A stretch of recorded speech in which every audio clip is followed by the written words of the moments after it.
दोस्तों, मेरे चैनल को जरूर सब्सक्राइब करें। आपका बहुत बहुत धन्यवाद। एक समय की बात है, लक्ष्मीपुर के जंगल में बहुत से पशु पक्षी रहा करते थे। उसके बीच रंगीला नाम का एक बड़ा ही नेक हिरण भी रहता था। वह बहुत ही मेहनती, मिलनसार और परोपकारी था। वह अपने मन, कर्म और वचन से सबका ख्याल रखता था। किसी का स्वास्थ्य खराब होने पर वह हालचाल लेने के साथ साथ उसके उपचार की भी व्यवस्था करता था। वह जहां रहता था वहां अपने मेहनत से चारों तरफ हरियाली रहता था। एक बार रंगीला स्वयं बीमार पड़ गया। उसे ऐसा बुखार चढ़ा कि उतरने का नाम ही नहीं ले रहा था। उसने स्वयं कुछ जड़ी बूटियां खाई, लेकिन कोई लाभ नहीं हुआ। उनकी बीमारी की खबर पूरा जंगल में फैल गई थी, लेकिन उसे देखने के लिए कोई नहीं आया। तब उसका मन अधिक मुरझा गया। उसे उठा नहीं जा रहा था। फिर भी वह उठकर थोड़ा आगे आया और उसने देखा कि 2 हिरण उनके इलाके में आ गए थे। वह उनके बड़ी बड़ी हरी हरी घास खा रही थी। उन्होंने जब रंगीला को देखी तो मुस्कुराने लगी। अरे रंगीला, कैसी है तुम्हारी तबीयत?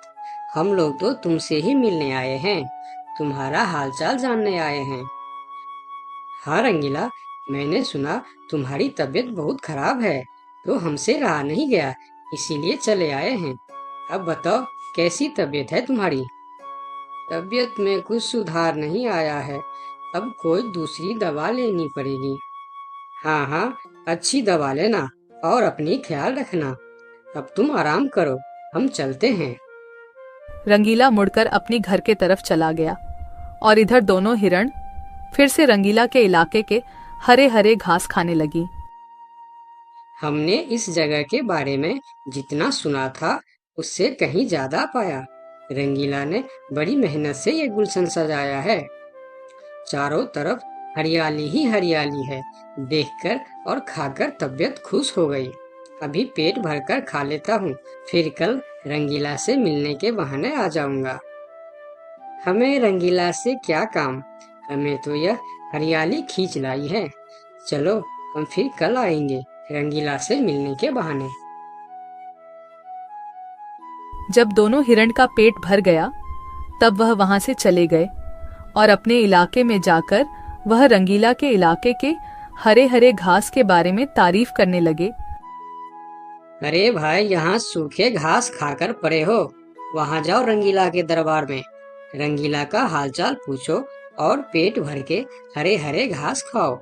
बहुत अच्छा है रंगीला, उसके बीमार होने पर भी हमें हरे हरे घास खाने के लिए मिल रहे हैं। रंगीला बहुत अच्छा है, बड़ा ही नेक हिरन है, उसके बीमार होने पर भी हमें हरे हरे घास खाने के लिए मिल रहा है। इससे अच्छी बात और क्या हो सकती है। वहां बहुत सारे हिरण की टोली बन गई। वह सब रंगीला के पास पहुंच गए और रंगीला का हालचाल पूछने लगे।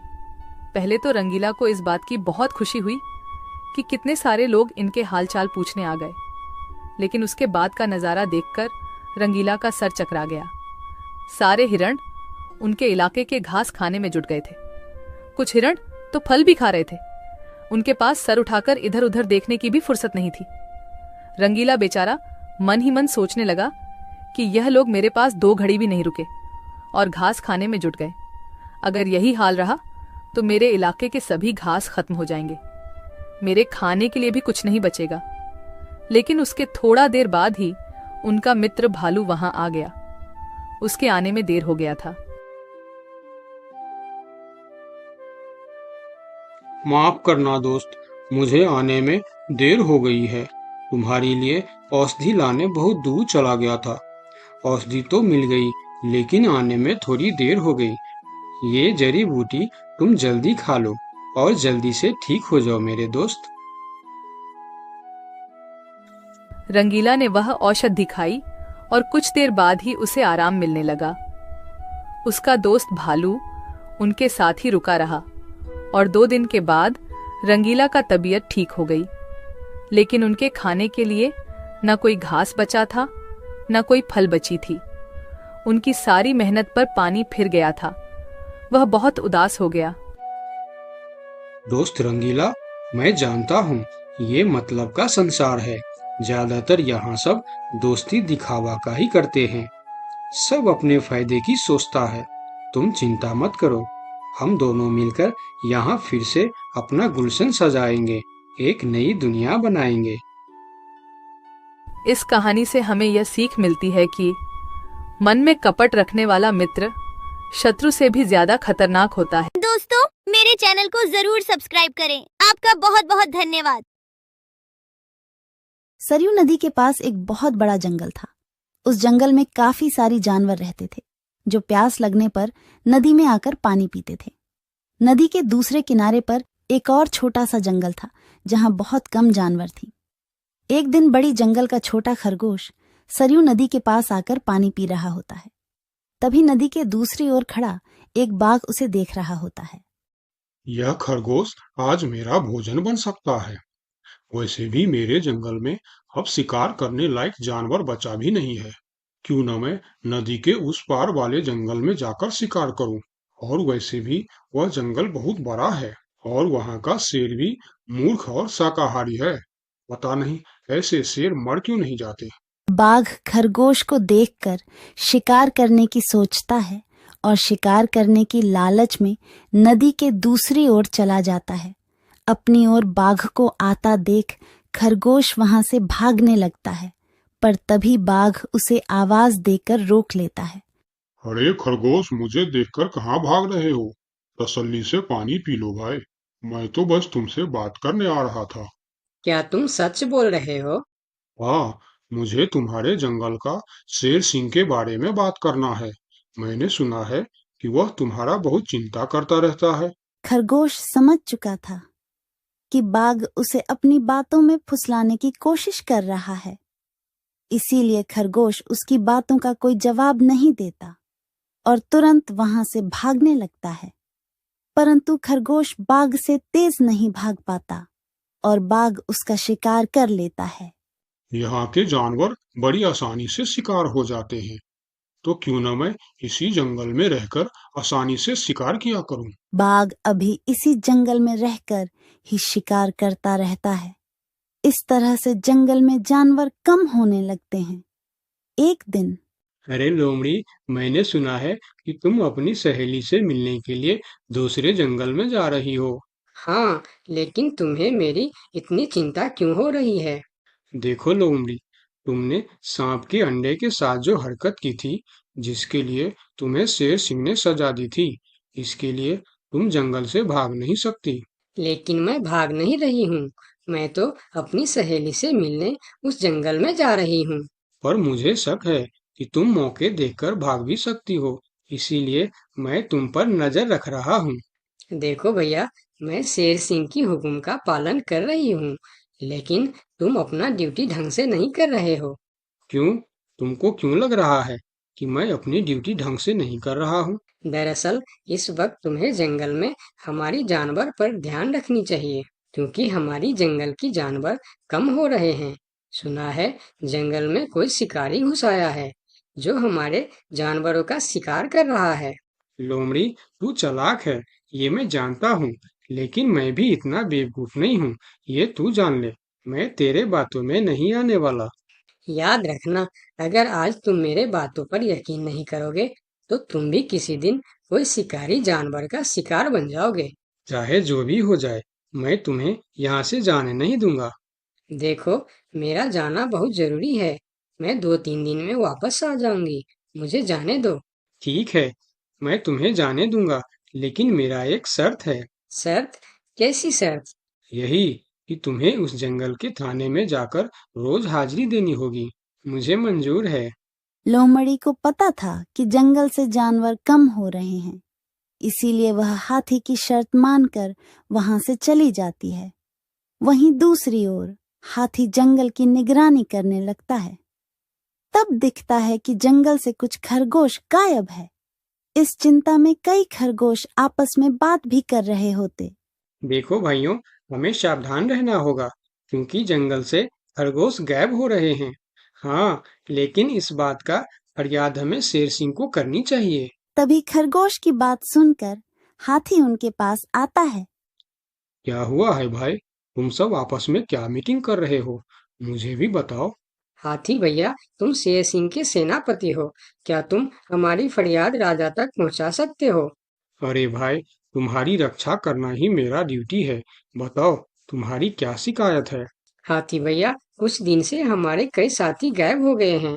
अगर तुम्हें अपनी जंगल की फिक्र है तो हमारी साथी खरगोश को ढूंढ के लेके आइए। क्या तुम्हें किसी पे शक है? हम सिर्फ इतना जानते हैं कि जो खरगोश गायब हुए हैं वह सब पानी पीने के लिए नदी के पास गए थे और तब से वापस नहीं आए हैं। और वह लोग गायब कितने दिन से हो रहे हैं? पिछले कई दिन से एक एक करके खरगोश गायब हो रहे हैं हाथी भैया।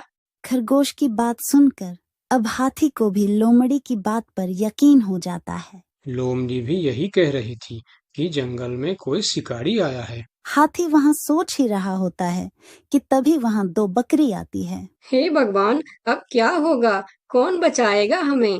अरे बकरियां, क्या हुआ है तुम्हें? क्यों रो रही हो? हाथी भैया, अच्छा ही हुआ जो आप हमें यहीं मिल गए। हम शेर सिंह के पास शिकायत करने जा रही थी। तुम भी शिकायत करना चाहती हो? हाँ, आखिर तुम लोगों का क्या तकलीफ है? हाथी भैया, कुछ दिन पहले कुछ खरगोश जंगल से गायब हुए थे और अब बकरियां भी गायब हो रहे हैं। लगता है कोई शिकारी हमारे जंगल में घुस आया। पूरा जंगल इसी बात से परेशान था कि आखिर उनका शिकार कर कौन रहा है। अब वह सभी मीटिंग के लिए शेर सिंह के पास जाते हैं और सारी बातें शेर सिंह को बताते हैं, जिस पर शेर सिंह अपनी जंगल की जानवरों से कहता है, आप सब फिक्र मत करो, मैं बहुत जल्द पता लगा लूंगा कि यह काम किसका है और कौन हमारे जंगल का जानवरों का शिकार कर रहा है। तो अब हम क्या करेंगे शेर सिंह? आप लोगों से हमारी यह विनती है कि आप लोग जंगल से बाहर नहीं जाएंगे। जिसको भी पानी पीना है वह इसी जंगल का तालाब का पानी पिएगा। महाराज, आपका ये हुक्म हमें कब तक पालन करना होगा? एक बार बस मैं उस शिकारी को पकड़ लूं, उसके बाद आप लोग जंगल से बाहर जाकर भी पानी पी सकते हो। सभी जानवर शेर सिंह की बात मान जाता है और जंगल से बाहर जाना बंद कर देती है। 2 दिन बीत जाती है और जंगल से कोई भी जानवर गायब नहीं होता। उधर शिकार नहीं मिलने पर अब बाघ परेशान हो जाता है, क्योंकि 2 दिन से उसने कोई शिकार नहीं किया था। इतना बड़ा जंगल है, इतने सारे जानवर है, तो फिर यह कमबख्त जानवर पानी पीने के लिए बाहर क्यों नहीं आ रहे हैं? 2 दिन से मैंने कोई शिकार नहीं किया, भूख के मारे मेरी जान निकल रही है। लगता है अब शिकार करने के लिए नदी का किनारा छोड़ जंगल के अंदर जाना पड़ेगा। आखिर मैं भी तो देखूं, इस जंगल में सभी जानवर आखिर गायब कहाँ हो गए हैं। अब देखता हूँ मुझसे कैसे बचते हैं इस जंगल के जानवर। इतना बोलकर बाघ छुपकर जंगल के अंदर घुस जाता, जहां वह देखता है एक बकरी घास खा रही होती है। उस बकरी को घास खाता देख बाघ पीछे से उस पर हमला कर देता है और उसे मारकर अपने साथ जंगल से बाहर ले जाता है। ये सब एक दूसरी बकरी देखती रहती है। अच्छा, तो ये बात है। अभी मैं जाकर शेर सिंह को बताती हूँ। फिर बकरी सभी जानवरों को इकट्ठा करके शेर सिंह के पास पहुंचती है। महाराज, हमारे जंगल में दूसरे जंगल का बाघ घुस आया है और वही हमारे जंगल में शिकार कर रहा है। महाराज, वह बहुत तेज और बहुत दुष्ट शिकारी है। उसने हमारे सामने ही हमारे साथी को मार डाला, जो मैंने अपने आंखों से देख के आया हूँ। महाराज, अब आप कुछ कीजिए महाराज, नहीं तो हमारे प्रजाति खत्म हो जाएंगे। महाराज, अब कुछ करना ही पड़ेगा। अब आप कुछ कीजिए महाराज, नहीं तो हमारी प्रजाति खत्म हो जाएंगे। हाँ महाराज, अब कुछ करना ही पड़ेगा। सबकी बात सुनकर शेर थोड़ी देर सोचकर बोला, लोमड़ी कहाँ है? महाराज, वो नदी के उस पार वाले जंगल में गई है।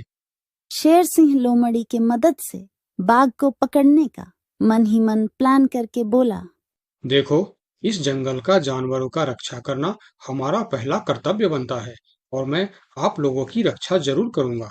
बस आप सबको मेरा साथ देना होगा। जैसे मैं बोलूंगा वैसे आप सबको करना होगा। हाँ, हम सब तैयार हैं महाराज। तो सुनो, आप लोगों में से कोई भी उस नदी के किनारे नहीं जाएगा।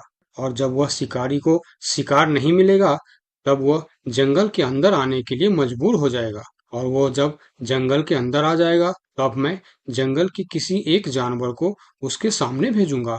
फिर जैसे ही वह मेरे भेजे हुए जानवर का शिकार करने जाएगा, हम सब उस पर हमला बोल देंगे। मतलब हम में से किसी एक को अपनी जान खतरे में डालनी होगी महाराज।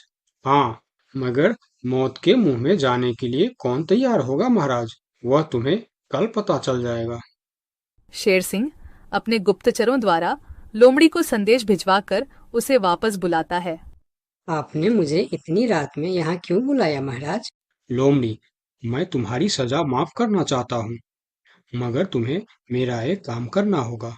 सजा से छुटकारा पाने के लिए मैं कुछ भी करने के लिए तैयार हूँ महाराज। ठीक है, तो सुनो। लोमड़ी की हाँ करती ही शेर सिंह ने बाघ को पकड़ने का प्लान उसे बता दिया। महाराज, जब बाघ मेरा शिकार करने आएगा तब आप मुझे टाइम पर आकर बचा तो लेंगे ना? मैं शेर हूँ, कोई नेता नहीं जो वचन देकर मुकर जाऊंगा। तुम निश्चिंत रहो, तुम्हें कुछ भी नहीं होगा। अगले दिन प्लान के अनुसार लोमड़ी नदी के किनारे जाता है। शिकार को आता देखकर बाघ खुश हो जाता है। वाह, आज मुझे पेट भरकर खाना मिलेगा। शिकार के नजदीक आते ही मैं उसे मार दूंगा। लोमड़ी डरते डरते नदी के किनारे पहुंच जाता है। हे भगवान, टाइम पर शेर सिंह को भेज देना।